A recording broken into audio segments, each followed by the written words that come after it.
Hey, Dojo Nation, how we doing this week? Little coffee today. Congratulations. Hey, my thought of the week this week is how much I personally have underestimated the ability of some of the kids in my organization to be leaders in the school, to be helping.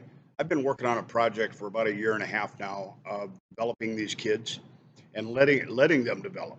Uh, not pushing the rope, pulling the rope.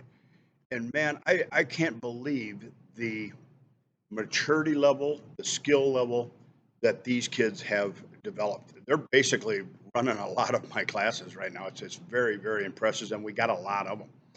And I wasn't ready for a couple things. First, I'm watching because one of my top guys is coming through the door here shortly. Um, he's 13 years old. He's going to be running his own course here for the rest of the summer. Good kid.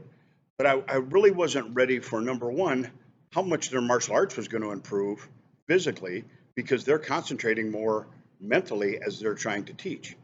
The second thing I wasn't ready for was the reaction of the parents. Now, believe it or not, the parents don't want 6-year-old Johnny to grow up to be a 65-year-old, seventh degree, bald headed black belt like me. But man, they see these other kids becoming leaders, taking responsibility, teaching their children, and they say, that's what I want my child to be. What does that take? Put a whole new spin on the energy of this school. And so I know how many years I struggled because I was looking for top martial arts skill for black belts. We put together a whole program. We call it a senpai belt. Man, has it worked unbelievable. I've got an army down here now. We may do something with it here in the next couple of months. But I just encourage you to look around. And sometimes, I mean, one of the best kids we had was a 13-year-old gold belt. And she was fantastic. The way she handled the small kinder kicker kids we have, our 4 and 5-year-old, was amazing. And so I didn't realize what a treasure trove I had in my school of help. So you might look around. Um, that's what we got for that this week. Look around your school. You've got a whole bunch of good people in there.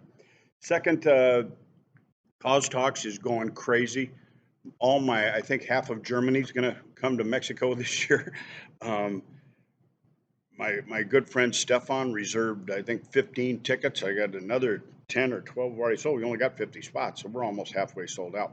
So if you're part of that alumni, you still get the alumni discount. We're probably going to have to extend that out because I didn't do a very good job of promoting it. But it's going to get cold. It certainly isn't now. We're going to be over 100 degrees here in Madison. So Cause Talk's going to be a good time. Be cold and jump on the plane. But once again, to wrap things up, um, I've trained a lot of high-level competitors, won a lot of titles, fought for world championships, been on TV. Nothing, bar nothing, has been as satisfying as seeing these kids grow up as leaders. Nothing's even close. And I'm putting 1,000% of my energy into developing these kids as leaders and developing a program that pops them out. You see the banners behind my back here? That's what we call the leader program. So look around your school. You might have gold sitting there. Have a great week, gang.